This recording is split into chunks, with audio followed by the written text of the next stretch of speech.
के 5 अति महत्वपूर्ण प्रश्न दोस्तों जो बार बार परीक्षाओं में पूछे जाते हैं। दोस्तों ये सारे क्वेश्चन आपके आगामी सभी परीक्षाओं के लिए बहुत ही महत्वपूर्ण है, इसलिए दोस्तों आप सभी प्रश्नों को ध्यान से देखिएगा और नोट जरूर करिएगा। तो आइए दोस्तों देखते हैं पहला प्रश्न। देखिएगा दोस्तों पहला प्रश्न बहुत ही इंपॉर्टेंट है, पूछा गया प्रश्न है और ऐसे क्वेश्चन हमेशा पूछे जाते हैं और ऐसे प्रश्नों को सॉल्व करने के लिए आपको पेन उठाने की बिल्कुल भी जरूरत नहीं है, मात्र 2 से 3 सेकंड में आंसर देंगे। कैसे आंसर देंगे हम आपको बता रहे हैं। और एक बात और बता दें दोस्तों, वीडियो को पॉज करके आप इन सभी प्रश्नों को टेस्ट के तौर पे यानी प्रैक्टिस के तौर पे भी दोस्तों आप एक बार अपने आप से सॉल्व करने का प्रयास जरूर करिएगा और लास्ट में आप कमेंट करके जरूर बताइएगा इन 5 प्रश्नों में से आप कितने प्रश्न सही किए।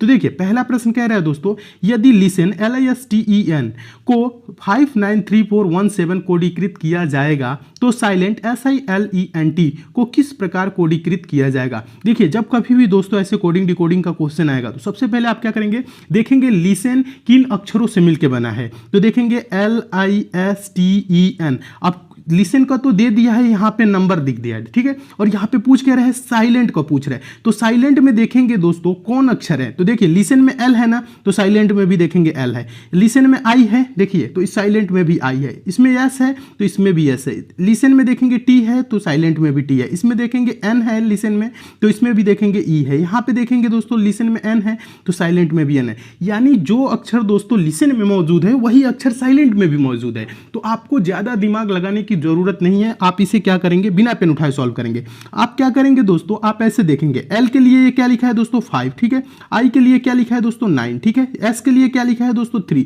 इसी प्रकार से आगे लिखा है। T के लिए क्या लिखा है 4, E के लिए लिखा 1 और N के लिए 7। तो आप क्या करेंगे दोस्तों, ज्यादा कुछ नहीं करना है। यहाँ पे S है ना, तो S के लिए ऊपर देखिए क्या लिखा है, यहाँ पे S है, S के लिए देखेंगे दोस्तों क्या लिखा है 3, तो यहाँ पे S के लिए हो जाएगा 3, ठीक है। उसके बाद से क्या है दोस्तों I, ऊपर देखिए I के लिए क्या लिखा हो दोस्तों, देखेंगे I के लिए यहाँ पे दूसरा है तो इधर से दूसरा 9, तो ये 3 9। अब आपको क्या करना है दोस्तों, यहाँ पे देखिए ये 9 है, ठीक है, 3 9। अब आप ऑप्शन भी देखेंगे कौन सा ऑप्शन 3 9 से स्टार्ट हो रहा है, पहला तो स्टार्ट है नहीं, दूसरा है, तीसरा नहीं है, चौथा है 3 9 से, ठीक है। ऑप्शन भी देखते चलेंगे, अभी 2 ऑप्शन है। फिर आगे देख लीजिए L है तो यहाँ पे ध्यान दीजिएगा L है, तो अब L के लिए ऊपर देखिए क्या लिखा है, L के लिए देखेंगे तो लिखा है 5, तो यहाँ पे L के लिए क्या हो जाएगा दोस्तों 5। 395 कौन से किस ऑप्शन में है, 395 ऑप्शन नंबर डी में है, तो यहाँ पे ऊपर वाले में नहीं है, तो यही ऑप्शन क्या हो जाएगा, सही हो जाएगा। इसलिए हम बता रहे हैं आपको, ऑप्शन भी देखते चलेंगे, इससे आपकी दोस्तों टाइम की बचत होगी, आपको पूरा मिलाने की जरूरत नहीं है। अब आप चाहे तो पूरा मिला के भी देख सकते हैं, ऑप्शन नंबर डी ही सही होगा। पेपर में क्या किया जाता है, ऑप्शन भी आप तुरंत देखेंगे, हो सकता है कि 3 9 से एक ही ऑप्शन स्टार्ट हो तो डायरेक्ट आंसर, आपकी टाइम की क्या होगी, इससे बचत होगी। चलिए आगे भी देख देते हैं। यहाँ पे दोस्तों E है, तो ऊपर देखिए E है, तो E के लिए क्या लिखा है दोस्तों 1, तो हम इसके लिए लिख देंगे 1 यहाँ पे, ठीक है।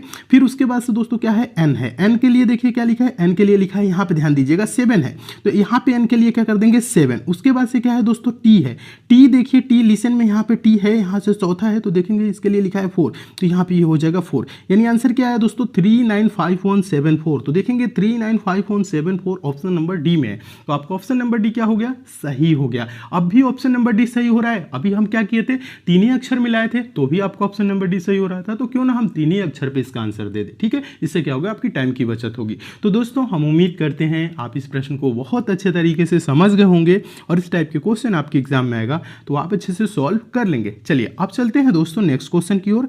अगला क्वेश्चन देखिएगा, दूसरा क्वेश्चन भी काफी इंपॉर्टेंट है, ऐसे क्वेश्चन भी हमेशा पूछे जाते हैं। आसान तरीका बता रहा हूं, बहुत आसान तरीका। एक बार प्रश्न को आप ध्यान से देखिएगा। प्रश्न है दोस्तों, P Q से छोटा है परंतु T से लंबा है, R सबसे लंबा है तथा S P से छोटा है परंतु सबसे छोटा नहीं है, ऊंचाई के घटते हुए क्रम में अंतिम से दूसरा कौन है। दोस्तों प्रश्न ऐसे पढ़ के आप डायरेक्ट आंसर नहीं देंगे, ठीक है। और इसको दोस्तों जो ये सिंबल बनता है ना, बड़ा छोटा का जो सिंबल बनता है, ध्यान दीजिएगा, आप सिंबल पे भी आप इसको सॉल्व ना करिएगा। सिंपल पे जो आधारित प्रश्न इस तरह से बनाते हैं आप लोग, ऐसे आप लोगों को सिंबल जो होता है उस पर नहीं रखना है।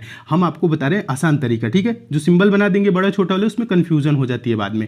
तो देखिए यहाँ पे कभी भी प्रश्न ऐसे आए, बड़ा छोटा, अमीर गरीब, ठीक है, ऊंचा नीचा, ऐसा कभी भी प्रश्न आए तो क्या करेंगे, जो बड़ा होगा या जो अमीर होगा उसको कहाँ रखेंगे, ऊपर रखेंगे। जो दोस्तों यानी छोटा होगा, जैसे इसमें लंबा और दिया है ना दोस्तों, लंबा छोटा, जो छोटा होगा उसको हम नीचे रखेंगे, जो सबसे लंबा होगा उसको हम सबसे ऊपर रखेंगे, जो सबसे छोटा होगा उसको हम सबसे नीचे रखेंगे। यानी इस प्रकार से आपको रखना है। तो कहने का मतलब है, आप ऐसे समझिएगा, बोल रहा है P Q से छोटा है, कौन छोटा है दोस्तों, दोस्तों P किससे छोटा है, Q से। तो यहाँ पे आपका देखिए हो गया Q और यहाँ पे आपका हो गया P, क्योंकि P छोटा है तो इसको नीचे रख दिए, Q बड़ा है, समझ रहे हैं ना, लिख रहा है P Q से छोटा है, तो छोटा है तो नीचे कर दिए, परंतु T से लंबा है। P Q से छोटा है परंतु किससे लंबा है दोस्तों, T से। ये क्या है, T से लंबा है, ध्यान दीजिएगा।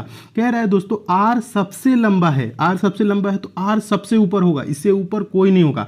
फिर कह रहा है तथा यश P से छोटा है, देखिए बोल रहा है यश जो है दोस्तों P से छोटा है, तो ये कहाँ हो जाएगा दोस्तों, यश यहाँ पे ध्यान दीजिएगा, यश यहाँ पे हो जाएगा आपका, यहाँ पे बोल रहा है यश P से छोटा है परंतु सबसे छोटा नहीं है, T के नीचे नहीं जाएगा, छोटा है तो T के नीचे भी जा सकता है, लेकिन यहाँ पे बोल रहा है परंतु सबसे छोटा नहीं है, तो ये कहाँ होगा दोस्तों, यस T के ऊपर होगा और P के नीचे होगा। समझ रहे हैं, यहाँ पे तक समझ गए तो प्रश्न आपका सॉल्व हो गया।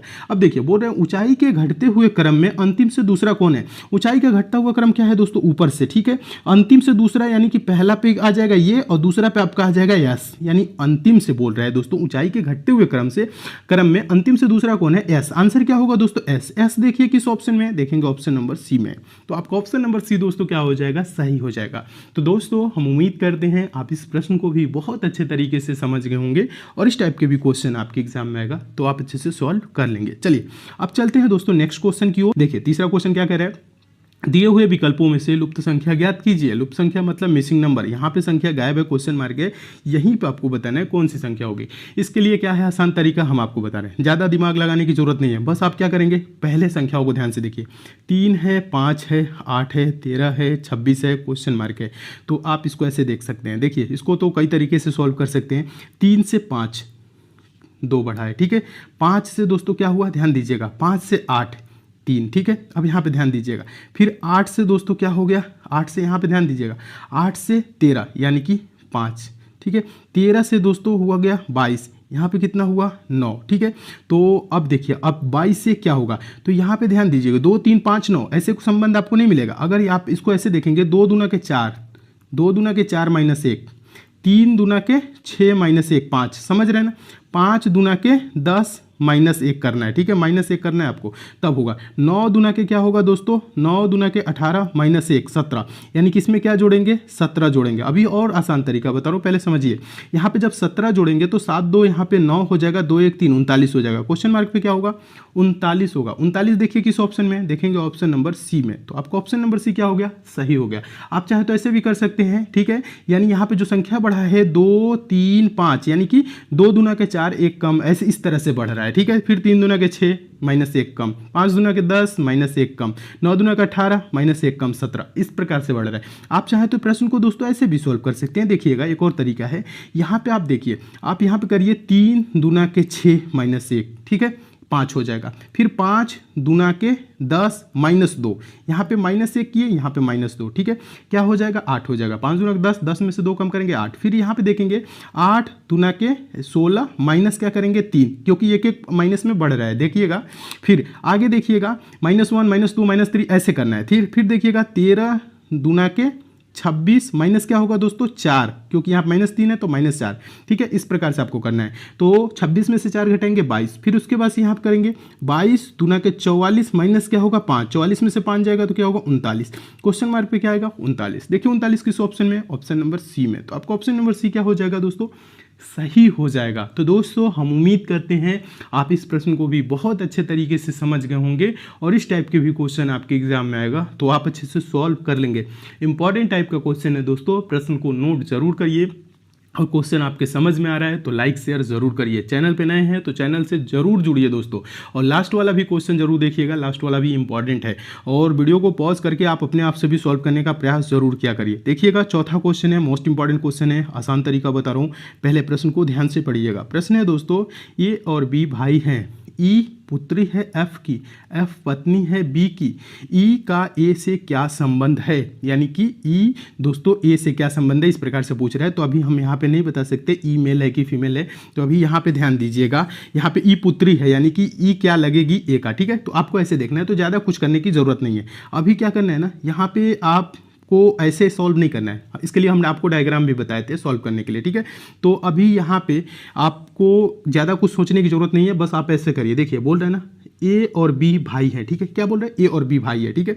तो यहाँ पे आप जब डायग्राम से सॉल्व करेंगे तो सब मेल फीमेल सब क्लियर हो जाएगा। यहाँ पे भी तो प्रश्न में क्लियर हो रहा है, लेकिन डायग्राम जब बनाते हैं तो बहुत आसान हो जाता है। बोल रहा है ए और बी भाई है, तो ए और बी भाई है, तो ए हो गया, ये ध्यान दीजिए साफ से लिख देते हैं यहाँ पे, आपका ए हो गया ये, उसके बाद से बी, ये दोनों क्या है दोस्तों, भाई है। भाई है तो इसको हम क्या करेंगे, प्लस से इंगित करेंगे, मेल है तो। फिर कह रहा है ई पुत्री है एफ की, ठीक है। इस लाइन को अभी छोड़ दीजिए अभी, क्योंकि हम ई और एफ के बारे में कुछ नहीं जानकारी है, अभी लिखे नहीं है। आगे देखिएगा, बोल रहा है एफ पत्नी है बी की। एफ किसकी पत्नी है दोस्तों, बी की। बी की पत्नी है तो ये क्या हो जाएगी, माइनस हो जाएगी, ठीक है। अब देखिए जो लाइन छोड़े हैं उस लाइन को पढ़िएगा। ई पुत्री है एफ की, किसकी पुत्री है, एफ की। कौन पुत्री है दोस्तों, ई।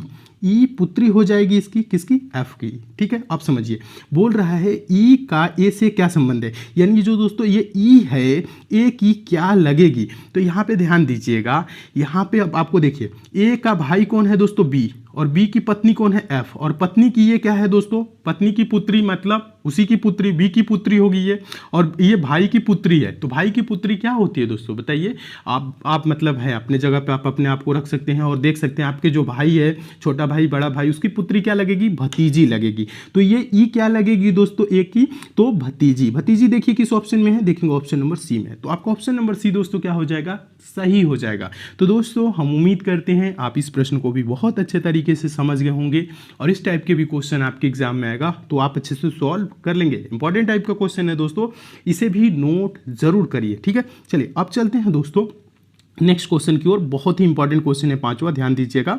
वीडियो को पॉज करके एक बार अपने आप से सॉल्व करने का प्रयास जरूर करिए, और लास्ट में दोस्तों कमेंट करके जरूर बताइएगा इन 5 प्रश्नों में से आप कितने प्रश्न सही किए।